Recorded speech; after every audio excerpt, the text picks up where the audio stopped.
All fire teams, this is CP. He only groaned, the words echoing fruitlessly in his head. His ears, a bleeding mess. His gut, a torn bag of blood and shrapnel. Kill count has taken Platform 3. All hands on deck immediately. Do not let them reach the R&D platform. Buzzed the intercom. The voice of their commander, Kazuhira Miller, shouting loudly, blaring in combat against the winds of the Indian Ocean. It would have been an easy command to heed, had the panic of the moment not been overbearing. It was hell. It was chaos. Mercenaries from both groups fighting and dying for territory. Soldiers screaming, shouting, bleeding, and fighting over platforms rising high above the water. Gunfire and grenades exploded all around. Fires burned. Mortars tore open the sound barrier.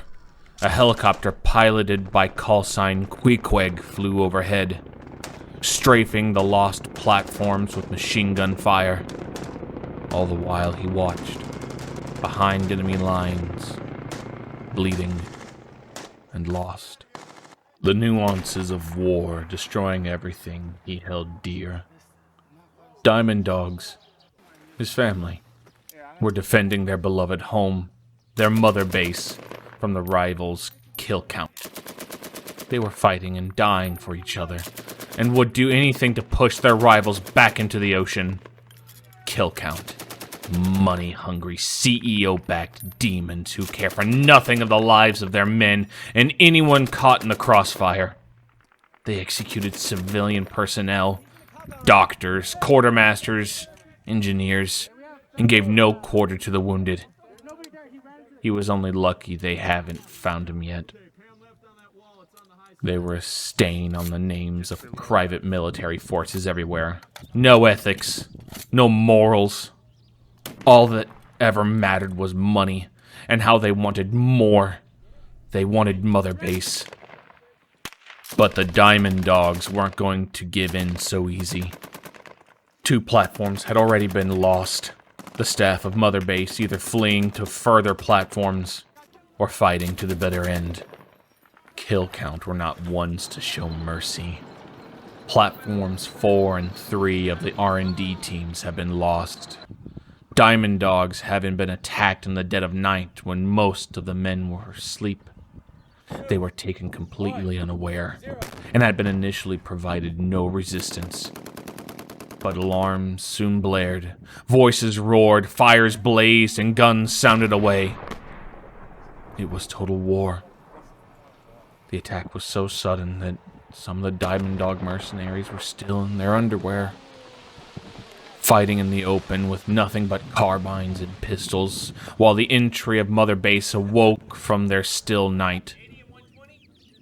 Reinforcements had arrived from the neighboring platforms, and the security team were the second responders.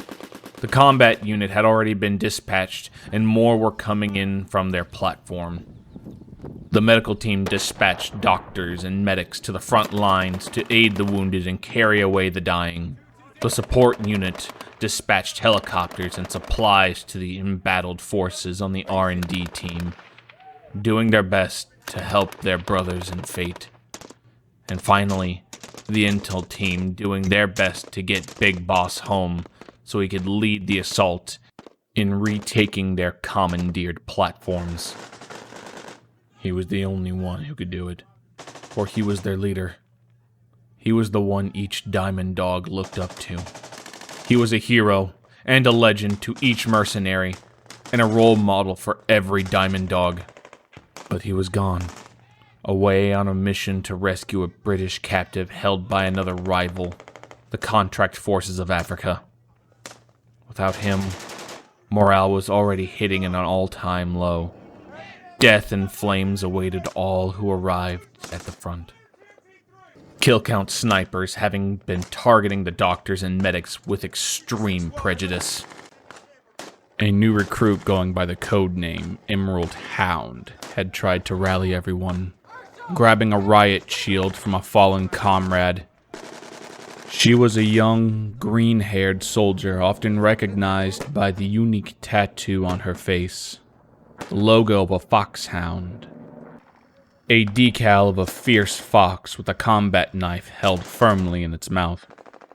She was known by everyone in her unit to be a model mercenary and a good friend. She was sent by the medical team as a medic to stabilize the wounded and keep them in the fight.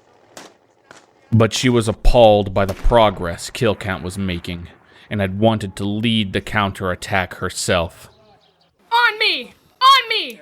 She had shouted, I'm spearheading this shit! Let's go! but she hadn't even made it one step before a sniper got her square between the eyes. Right through the view slot in the shield. She fell, much to the demoralization of everyone else.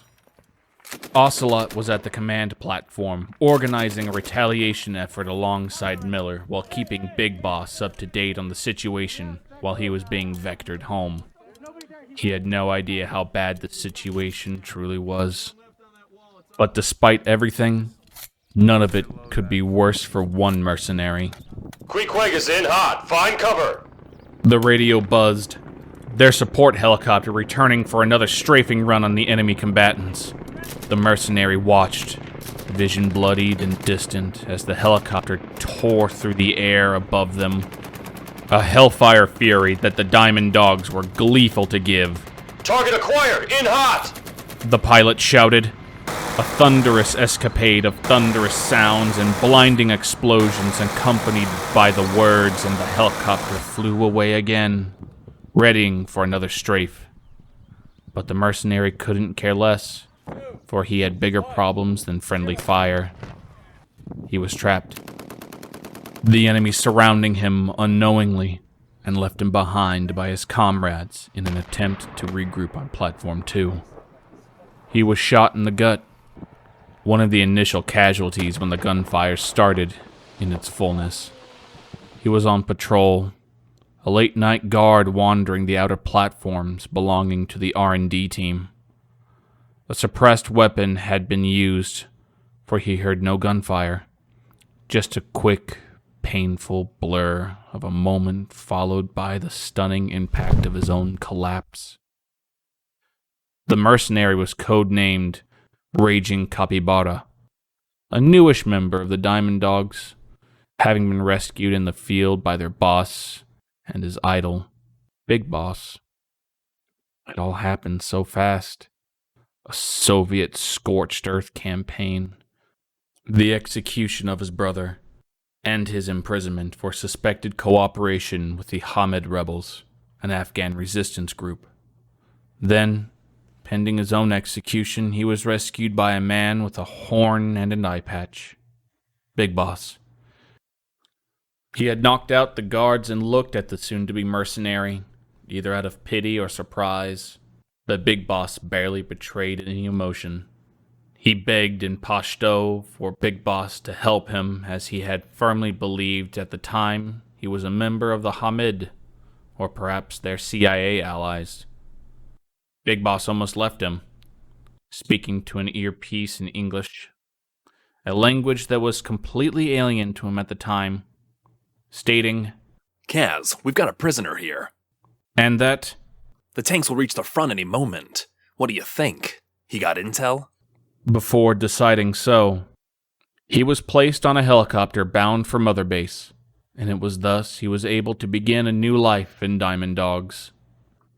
He owed Big Boss everything, for Big Boss saved him from a wrongful execution in a country invaded by a communist regime, and the only way he ever repaid him was by giving out the alert.